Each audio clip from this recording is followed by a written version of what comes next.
Hello and welcome to the One Piece Virgin ripoff podcast, Jojo's version, aka Tyler's Bizarre Adventure. Joining me today, we are going to have Kitsune Katie and also 414Anime. We had two other people that were supposed to be here, but I think both of them are still asleep, so that just didn't work out well at all.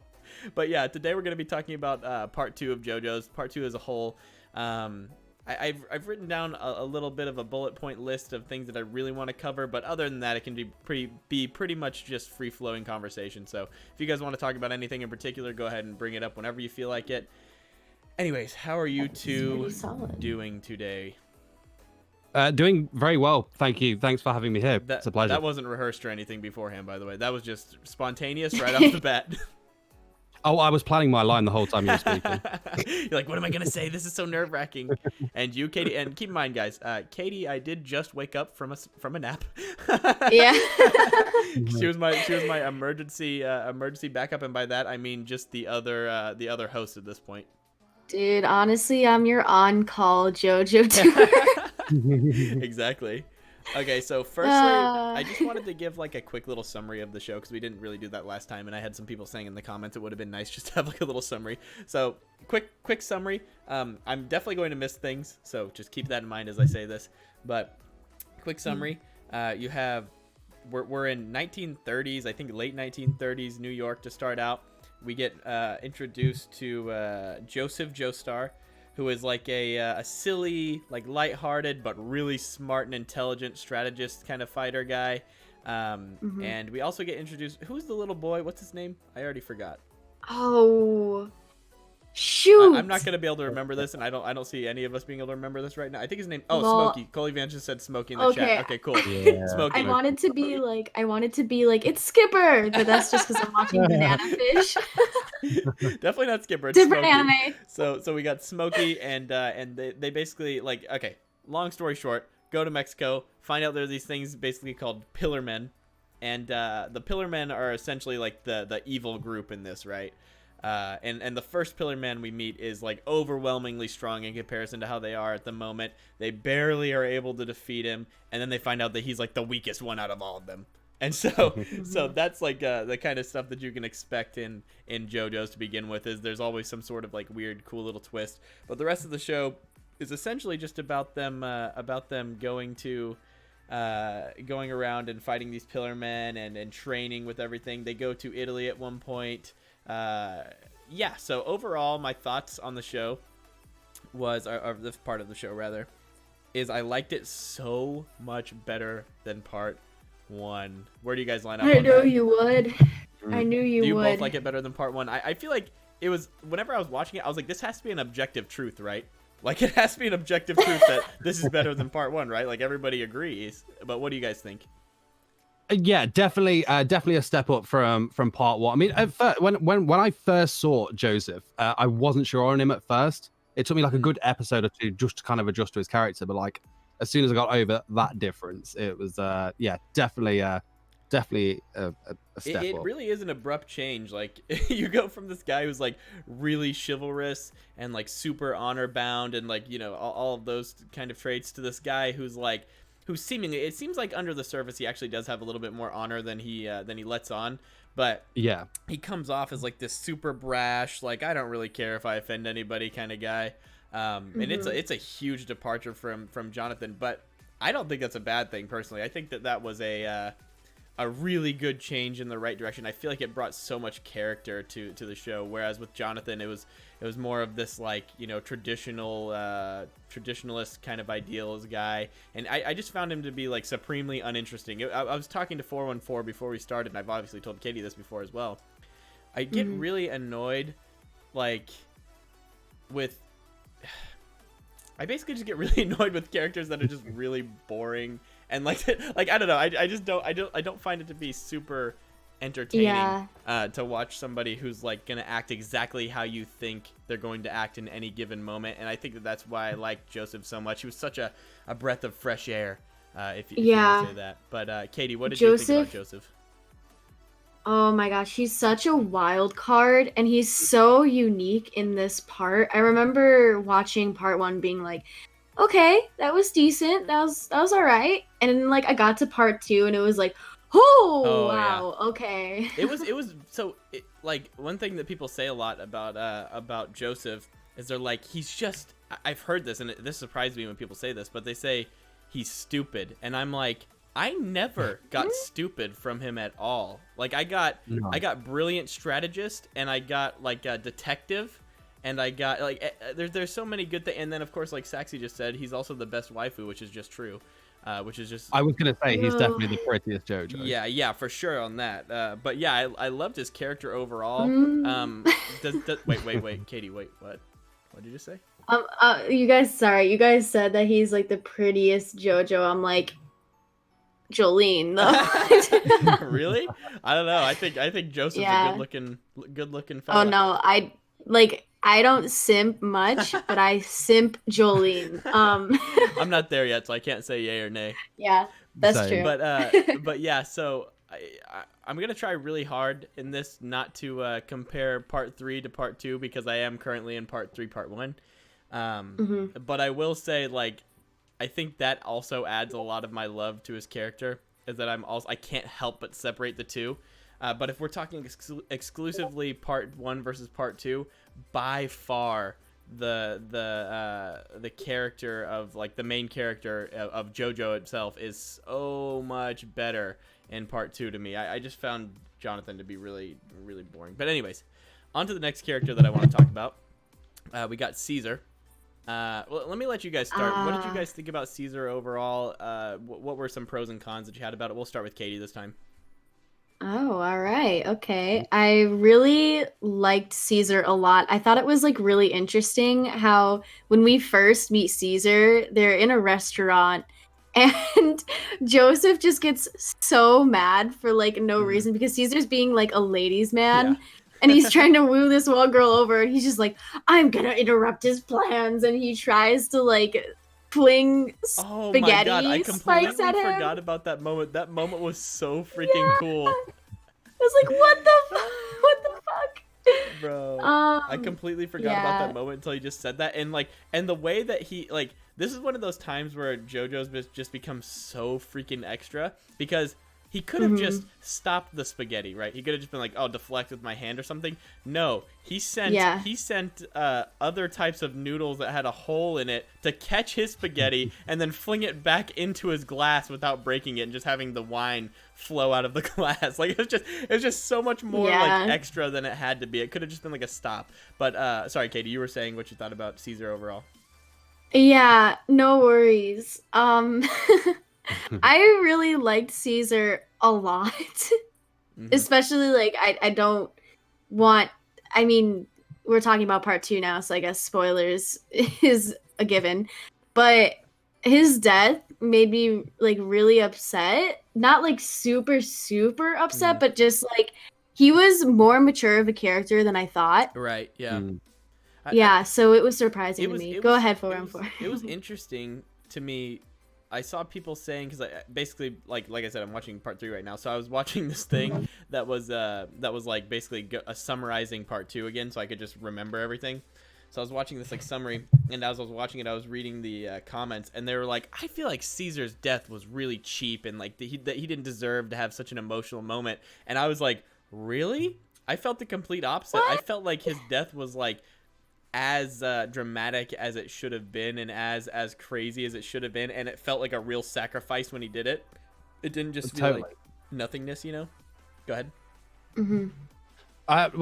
The whole thing with like Caesar, right? Like his and Joseph's like relationship, the way that built throughout all you know, of part 2 there, which led to his death. That it just made it such like an epic big moment for that series. I don't know how they could say that it was, you know, it wasn't a worthy death, or see, you know, whatever. What 414 just said is exactly what I was trying to articulate, just not as well. But is like, think about how much time was spent showing the dynamic between them two, putting them in these situations where they have to like overcome these huge obstacles kind of together, and so they go through all of this horrible stuff together. And after going through all the horrible stuff together and fighting together for so long, it felt like they had so much mutual respect for each other, and they really built up some sort of relationship there. And I thought it was just interesting the way that whenever he died, it was so it was so like powerful to me, at least. I feel like some people would see it another way, but I viewed it very very powerfully, and I think that we all kind of agree on that front. But did you have any negatives about him at all, or were you both just kind of 100% positive on him? Pretty much 100% positive. I mean, it was quite predictable, like how his character was going to be throughout it. You could see him being this like rival to Joseph that would eventually be like best buds, so to speak. Right. So you could kind of like it was for me kind of the same as with Joseph. When I first saw him, I was a bit like, man, not sure, but like because you could see what was going to happen, it was like you give him the benefit of the doubt. So yeah, it was like 100% like Caesar's a lad. The thing that I liked about Caesar, especially like post-mortem, I guess, is that his death was as crazy as it needed to be, right? Like, because without, like I said, without going into part 3 too much, there are deaths that happen in part 3 that feel downright unceremonious, and also in part 1 that feel downright unceremonious, and like it just kind of happens, and then like time just keeps flowing, and you just kind of forget about it, like it feels like that. Whereas I felt like Caesar's death got exactly as much like hype and emotion in it as it deserved, and so I really appreciated that. They didn't pull any punches with that death. Well, the death brought out like a completely different emotional side to Joseph that we hadn't really seen yet. That's a really good point, actually. Yeah, because like up until that point, really good point. Yeah, because up until that point, it was literally just like, oh, I'm this bravado-driven like big muscle guy, and that's like all I bring to the table, and like some strategy as well. But yeah, like once Caesar dies, it's like, holy shit, you really see like how much more complicated of a character Joseph is than what you thought he was before, right? Mm-hmm. Totally. For me, it was one of the biggest moments of part 2. Yeah. Yeah. For that reason alone. Were you about to say something? Sorry. Yeah, I'm sorry. I personally, because in the beginning, now I have no complaints about part 2, but when I first saw it, I complained a lot about how they like over-explained everything. I guess you can say. Now it's like, okay, they kind of need to over-explain some things. And by over-explain, what I'm not sure I'm exactly following. Yeah. I remember like every single time they'd like have a fight, it'd kind of be like a Pokemon thing where like Rock is about to send out his Onix. Right. This is what he's going to do, and this is what he's going to do. Yeah. And I guess that brings up something that I want to talk about a little later, but like it just flowing so naturally to it, I have to talk about it. One of my favorite things about part 2 is all of like the weird flexes and the like and like all the times that Joseph says like now what you're gonna say next is I never like those never got old like you thought they might, right? Like I don't know, I imagine that getting old for me really quickly whenever he first started saying it, but like whenever it happens in the show, it always feels like, oh my god, that's so freaking hype that like it just kind of shows you like, oh, he's winning now, like it's kind of just cool. But I see what you mean with the over explaining thing, because like this one really brought forth a lot more strategy than the last one. Like it was really a complete 180 in terms of strategy, because you went from there being absolutely no strategy mostly and him just kind of like winning because he's like stronger or whatever, to being like, no, sometimes Joseph will do things like, I'm gonna run away to draw the fire from everybody else, and then once he thinks that I have his guard down, I'm gonna hit the train thing and send this cart down the way, and like XYZ. Like think of all the times that he did something where you just were never expecting him to do that. Yeah, it brought so much more that. interesting stuff to the table, because I feel like a lot of the time in part 1, the fights were pretty predictable. I knew exactly what was going to happen.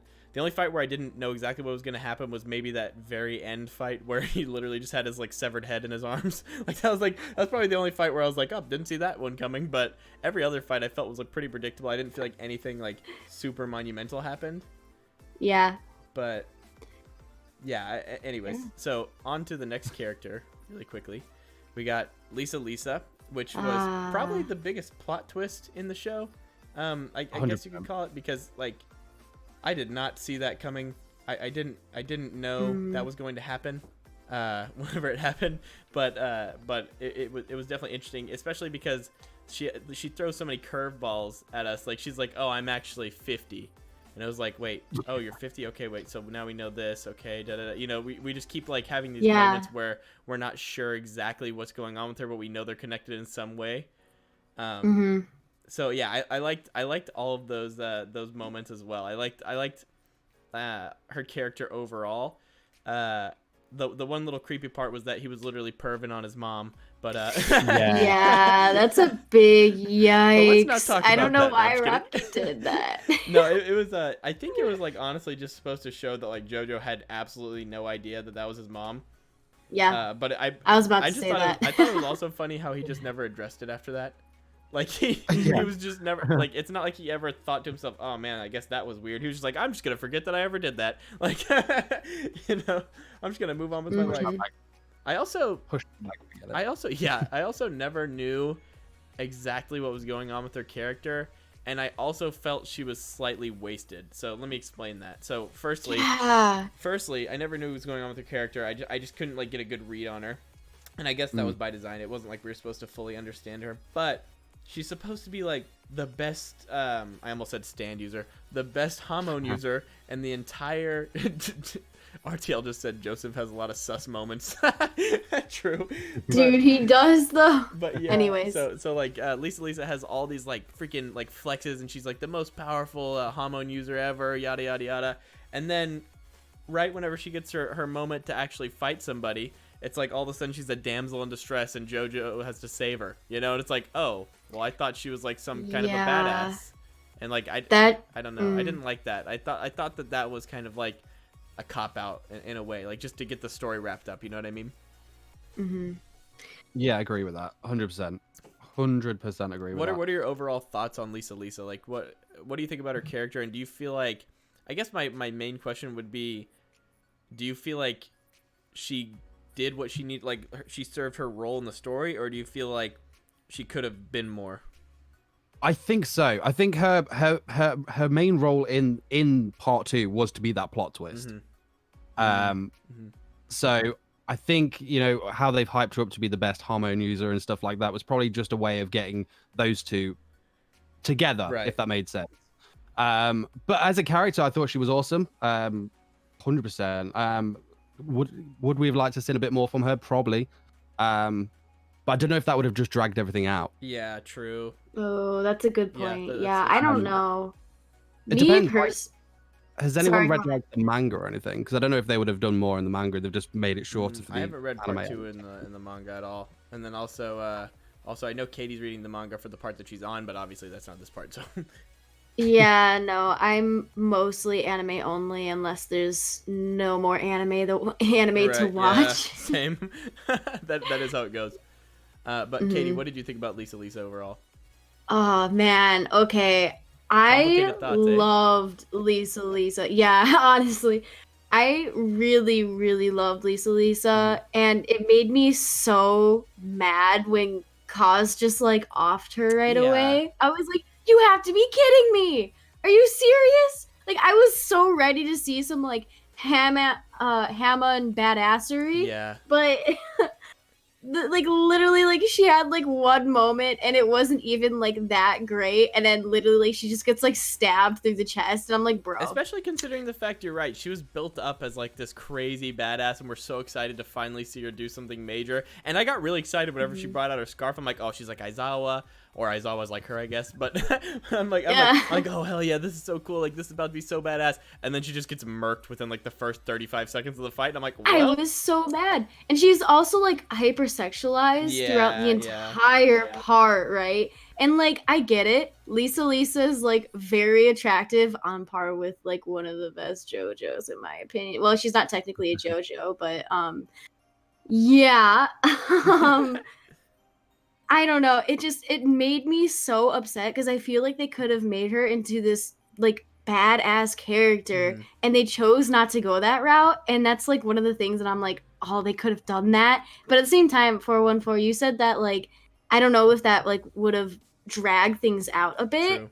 Yeah, I mean, like I think it's maybe they were trying to show how strong, how powerful Kaz was, and maybe they've just they've just portrayed that ever so wrong. by taking out Lisa so early. You know what I think? Like, actually, on that point, 414, I think that the way they could have utilized her better is if they would have made the fight between her and Kaz, like you said, it's hard because you don't want to drag it out too far. But I do think that, like, as fans, it would have been nice to see, like, I don't expect her to win, right? Like, in fact, I don't even want her to win. I don't want her to win because she's not the main character. But what I do want from her is to see, like, the craziest display of hormone that we've seen so far. Yeah, very true. So very true. So that's what I wanted from her, and what we actually ended up getting was like a kind of, oh yeah, like I'm really strong, but I also am a woman, and like Coley Vans is saying, in the 80s. So I'm definitely not going to be able to do anything against this guy. So I'll just die. That's how it ended up being in actuality, which was sad because I just feel like her character was a little bit wasted after being built up so well. I thought they did a great job, like, building up her character and making her seem like a badass without her really saying anything about her being a badass. And then in the end, they kind of wasted her against Cause. But that especially going back to, like, Caesar's death as well, because she took it so bad. Yeah. So she was like crying about it. My heart. Like an outrage. Yeah, like a big kind of moment. That's a good point too, because she literally had, like, pretty much no emotional, like, moment until that point. So now we have this character who's no longer two-dimensional, and instead of being like, oh, here we go, we're gonna put her up against this guy and really, like, have an emotional, crazy three-dimensional battle, they're like, we're just gonna make her like just lose immediately. It's kind of like, man, that sucks. Yeah. Looking at it from, like, those, like, perspectives, they should have done a lot more with that. Yeah, 100%. I agree totally. Anyways, on to the next character. We got Speedwagon. Speedwagon was still kicking. He was what? He's still kicking. Oh yeah, that's still right. kicking. You know what? I want to let 414 start with this one. One, because I don't know that I fully have a fully developed thought about it yet. So I'm gonna let you go first. See if I gain anything from you. Let's have a look. Well, was he only minorly in this part? He was, or am I here? Did I get that wrong? He was in most of it. Was he in most of it? Yeah, he was in most of it. Like, he was there. So of course he was. He started out whenever he was in Mexico. And he's, like, tied to the chair after, like, the Pillar Man and everything. Yeah, I remember that. Yeah.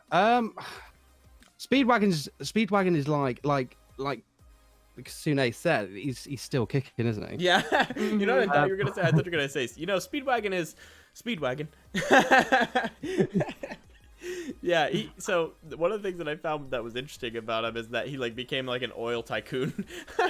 Yeah, which gets brought up in the later parts, which I like because it kind of, like, brings some sort of continuity. Like, it's like they're always using the Speedwagon Foundation in part 3. Like, that shit is so funny though. Oh my god, I love that so much. I thought it was a little ballsy for him to act like he played much of a role though in the part 1, because there's multiple points where he's like, "We thought we destroyed Dio." I'm like, "We?"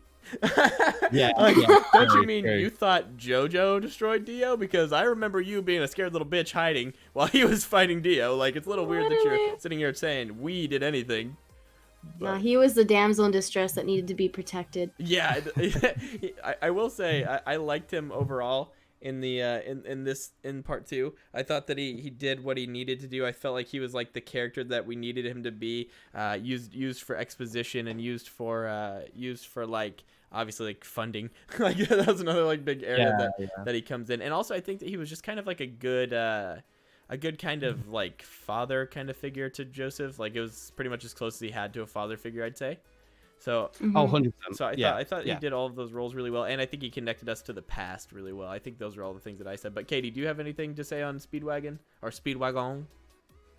Speedwagon.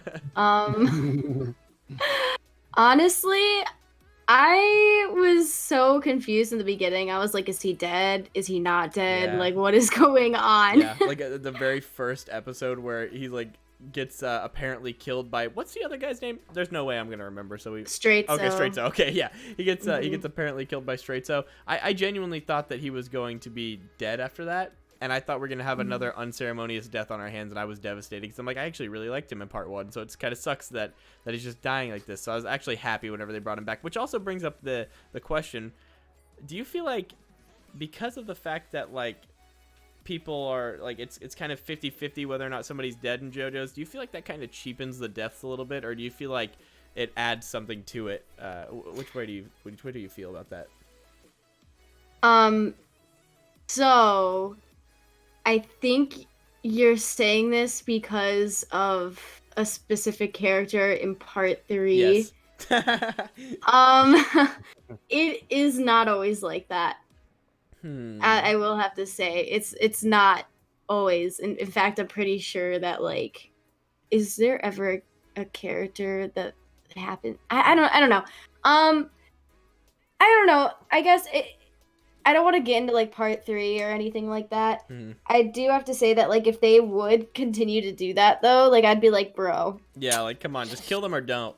But yeah, like I have less empathy towards that character that you're talking about because of that. Yeah, right. I think it would be really difficult to like I don't know how they could kill Speedwagon off though, because I feel like he was so necessary to the story in part 2, in that like I said, he linked us to the past. He had a lot of information that we didn't have beforehand, so I felt like he was really imperative to have.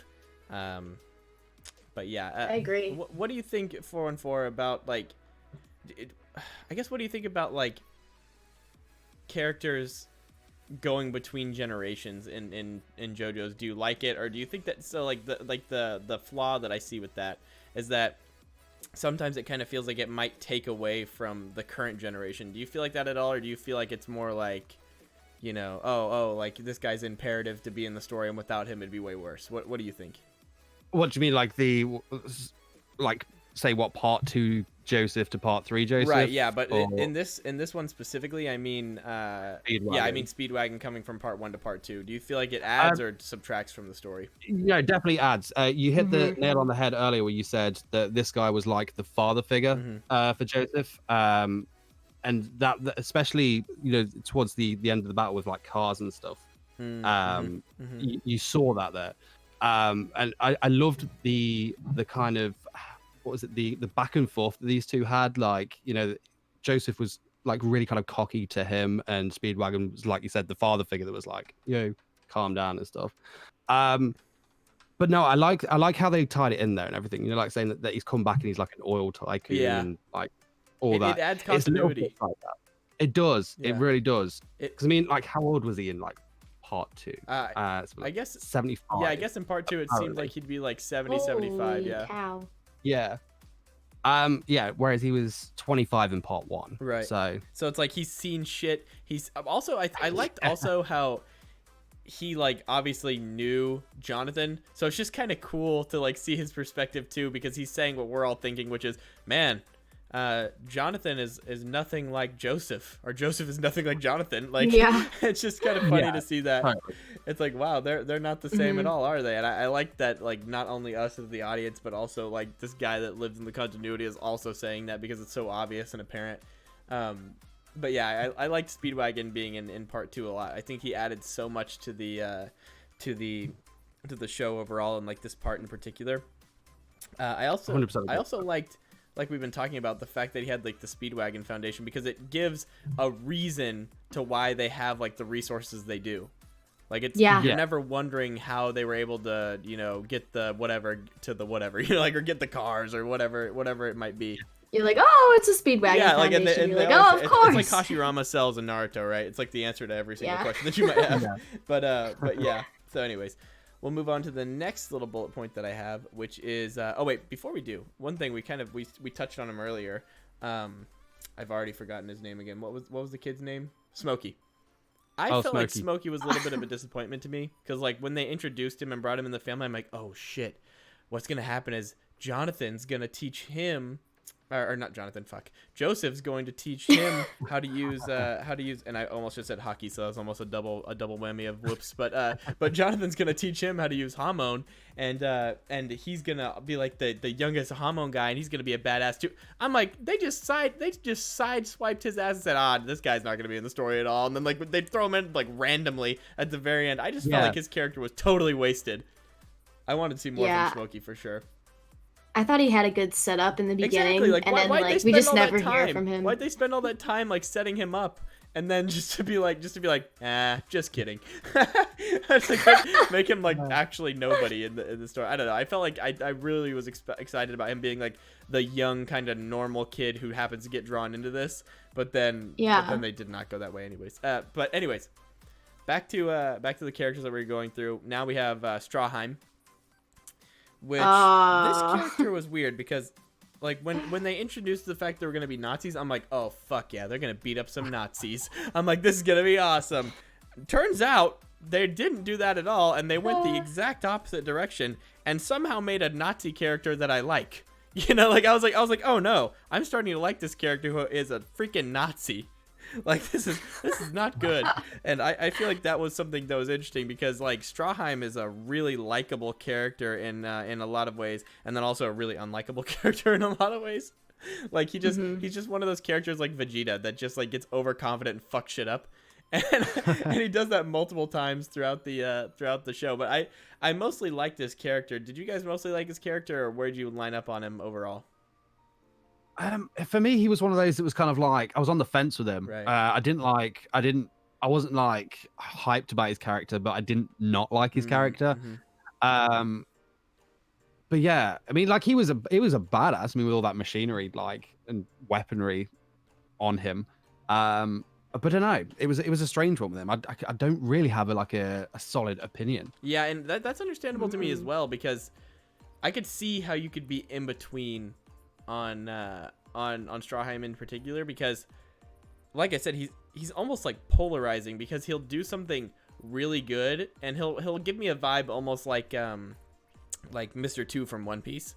Where it'll be like, oh, thank God Bon Clay was there. You know, it'll be like, oh, thank God Strawheim was there, and then the next moment he just completely fucks something up and like ruins some. Like whenever he shines the light on Kaz at the end and makes him into like an all-powerful being. It's like, wow, you almost just destroyed the earth because you're an idiot. You know, like yeah, I was so mad, dude. I literally flinched whenever that happened. I was like, no, fuck. I was like, what?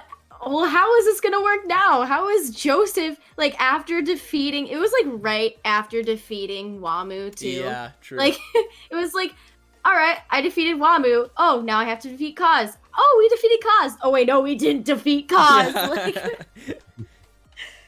yeah, God, yeah. That brings up the next one pretty well. It's another good time to transition. But we got the Pillarman next.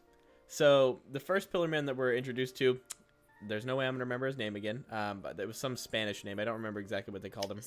San Viento. Yeah, something like that. Something along those lines. Oh no, Santana, yeah, something like that. Yeah.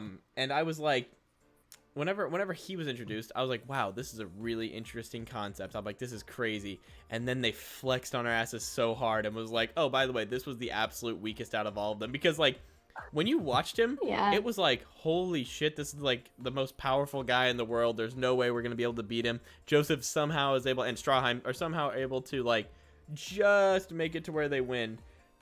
And then right after they barely win, the flex happens where they figure out that he's the weakest out of all of them. And I think that the way that the Pillarmen are acting whenever they're in that little chamber that they awaken in is pretty telling of that. Like, they're not even like looking at them. They're just like walking past them like, oh, peasants, like I don't need to even bother looking at you or worrying about you. And I thought that it was like really cool. Their whole aesthetic I thought was cool. But overall as villains, I would say only Wamu lived up to my expectations of what I wanted from the characters. Both the other ones, Kaz especially, didn't really live up to what I wanted. And I think it's the reason why a lot of people say that the middle part and ending part of part 2 are kind of boring for them. So yeah, that's at least my thought process on it. So what do you think, Katie? And then we'll go to 4 and 4 right after. What do I think of Kaz? What do you think of the ending as a whole? Oh, the Pillarmen as a whole. I was scared. Okay, like I was scared about the Pillarmen. As soon as I found out about like Santana just being able to literally absorb bodies, I was like, what is that? What is reminded me that? of, like, you know, every once in a while you have these moments, whether it be in like traditional media or it be in anime, where you're like, okay, how the fuck are you supposed to beat that? Like, that's how I felt whenever the first one was introduced. I was like, how the hell is this guy, this goofball from New York, gonna beat this freaking god? You know, like, it was like, I didn't understand. But what about the other He one? was like literally a god. Like, not literally, Well, but yeah. Kaz practically becomes one at the end. Right. And when that happened, I was like, I literally have no idea how Joseph is gonna pull this off. Like, Yeah. I no idea. And that volcano was so convenient. I love that part. That part was so funny. We can touch on that really quickly. Actually, in fact, I want to touch on that a little later. But 414, what do you think of the Pillar Men overall? What's your overall consensus? Well, the most interesting thing I found about the Pillar Men was what they did to Joseph in the very beginning with like was it the wedding ring of death or something like that? Yeah. Where they put it on his heart and on his throat. So I felt that put like a real kind of like panic Yeah. in me as a viewer, thinking like, oh my god, this guy's only got like so much time to do this. Right. You know, he can't run away. So I liked that concept of it, but I totally agree with what you were saying, where Wamu was the only one that really lived up to like expectation. I very much enjoyed like the end bit with Cars. I thought that was awesome, but like the whole thing between Joseph and Wamu was better for me. The spectacle of Kaz versus Joseph at the very end was cool, but other than the spectacle, there wasn't any substance. Whereas like Wamu and Joseph had like the entire series to build, and like I feel like it actually capitalized on the building pretty well. Unlike Lisa, like what we were talking about earlier, it's like kind of the opposite situation where it was like, wow, that really delivered, and they did it in an interesting way where it wasn't just a fist fight, it was like a chariot race. You know, like they did something unique with it too. It wasn't like it was just some basic bitch fight. It was like some crazy. That thing was so epic. Yeah, that chariot fight was. Yeah, that chariot fight. At first I was disappointed by it, but then I was like, wait, why am I disappointed? Oh my god, this Katie, is great. It's so funny that you say that, because like literally my thought process whenever I saw that they were doing a chariot fight was, oh my god, why can't they just fight normally? That was my first like knee-jerk reaction, was like, I just want to see them fight normally. And then I started thinking about it, and I'm like, wait, no, we want to see some sort of uniqueness. You don't want to just see everybody doing the same thing, right? Yeah. Like, it doesn't make any sense to just have them do the same kind of, like, it wouldn't be entertaining or interesting if they just did the same thing, you know? Yeah. So I found that to be like a super cool moment. But I want to touch a little bit more on Wamu, because I feel like if there's a villain that they've done like perfectly, it's him. Like, other than obviously Dio, because Dio's like, you know, Dio. But but Wamu, like, they did so good getting Wamu to have honor and also like have respect for it. And I liked the fight with Caesar. I want to hear what you guys have to say about Wamu before I start going too far into it. So we'll start with 414 this time. Wamu overall, what are your thoughts on Wamu's pros and cons, if you have any? Just Wamu talk for sure. Like you said, like the whole like honor thing that he had. He had that kind of like noble side to him. The lust for battle was something really awesome. But he was just, there was something about him that you couldn't like not watch, if that makes sense. Yeah, like there was something about Wamu that just made you be like eyes glued to the screen type shit. Like you were just like, oh, I gotta see what they do next. I have to pay attention to this guy. Yeah. That's the kind of vibe I got from him. But yeah, I just loved that honor thing. Like overall, I mean, it's been done in like many characters before, but like it with Wamu, it just fit. Wamu almost felt like the Jojo's equivalent to like a Saiyan. Like he had like this pride about him where it was like, I can't win in a way that wouldn't bring me pride. And then like whenever he's killing somebody, he's always like as honorable as possible. Like it's not like he's killing them because he's like, you know, oh, I'm just having fun. He's killing you, and then he's being like, hey, you were a really good opponent. Like whenever he kills Caesar, it was almost like, man, you were. It was honorable. Yeah, I was like, wow, you grew so much since then, and you really put up a really good fight. And like, it's honestly really crazy that you were able to go toe to toe with me, and I respect you for that. Anyways, you gotta die now. You know, it was like, wow, like that was really cool. And then he lets the bubble go. He lets the bubble go, and then he just lets it happen because he thinks, you know, I respect this guy so much that I'm gonna let his final will and testament kind of move on, and that come back to actually be to his benefit whenever Joseph like puts hormone into him and stops the pain. whenever he's dying. Yeah, which I thought was really cool too, because it showed that they actually had some sort of relationship as well. But Katie, did you have anything to add about Wamu?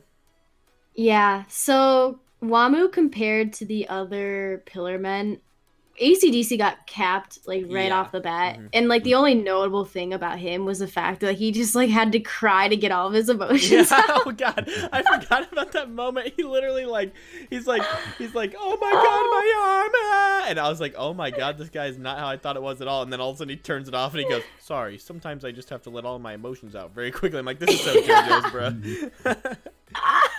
I was like, this is definitely Jojo's. Yeah, I know what show I'm watching. And Kaz, I feel like we're supposed to hate because of all the things he does. He like cheats his way to get what he wants. But I feel like Wamu actually has growth. Because in the beginning, when you first see Wamu, he just like kills someone and doesn't think twice about it. He's like, all humans are just all humans are lowly beings. And then he like grows a little bit. I feel like after Caesar's death, he realizes that like, wow, I have to respect these people. They're trying their best and they're powerful and they're respectful people. I don't know. It's kind of like one of those things where like it almost reminds me of like not to bring up Dragon Ball. I guess Dragon Ball is heavily influenced by JoJo's or vice versa.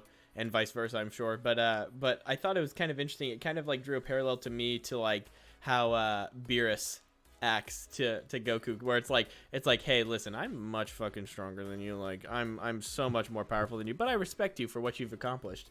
But I feel like in that in that same vein, I think that it was interesting that like Wamu saw that not only was like Jojo worth his respect, but it was like he grew to be on the same level as me. And I'm like a warrior who's been training for like thousands and thousands of years. And he grew to be on my level, and I respect him as an equal and not as like, not as like some sort of like, oh, you're a lesser being than me, Yeah, because at first I feel like it was just egotistical. Versus like now it's kind of a respect thing. Like at first it was like, I'm just so much more powerful than you. And then now it was like, I view you on an equal level as me. So to touch on Kaz a little bit more, because I just don't feel like we did him enough justice. Even though like I think all of us are kind of saying the same thing, where it's like, man, a little bit disappointed with Kaz. One thing that I found interesting is that I could never get a beat on what type of character he was until he outright like almost killed Lisa and was like, listen, this is how I am. I'm gonna do whatever it takes to win, because like it was like. It was like really difficult for me. Like I just kept on trying to put him in some sort of category, but there just wasn't one to fit him in. So like for example, whenever he's running with Jojo on the hill, I'm like, okay, is this guy honorable? Is he this? Is he like AC/DC, or is he like Wamu? Like who is he like? And overall, I think he was most similar to like he was just basically Kaz was just basically Joseph if Joseph was evil. Like he was like, I'll do anything to win. I'm a strategist. I'm trying to beat you, but just in a negative connotation instead of just being in a positive connotation. But that's honestly fair. Do you guys have anything to add about Kaz? I feel like he's honestly kind of straightforward, so there might not be anything, but just in case. Yeah, definitely a straightforward character. I like what you said. He was Joseph, who was bad. He's got that kind of cockiness to him, but in a completely negative way. Oh, I said we'd touch on it later, so I guess it's later now. The part that I really liked that like cracked me up was whenever they're doing like the final fight, and it's like in my mind I'm like, okay, well they're going to immediately like they're gonna fight for a little while, and then Joseph's just gonna like punch through his heart or whatever.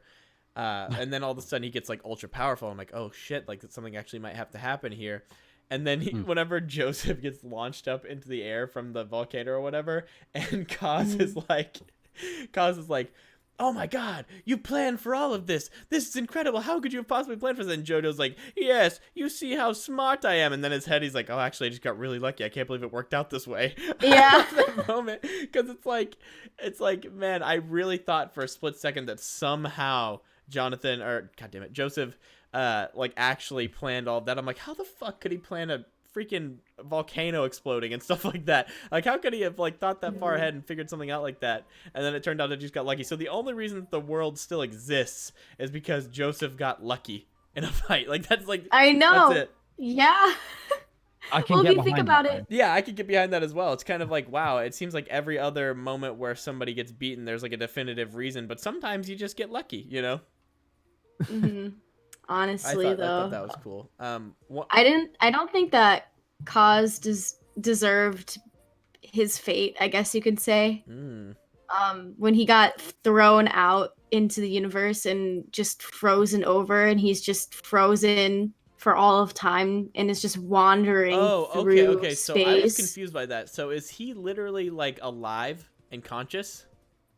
I think so. yeah, Oh, I think okay. that was the case for that one. I It's totally a big I yikes totally moment. misunderstood that. I thought that he was like I thought it was like, okay, he died and now his body is just gonna drift in space for now on. That's literally what I thought.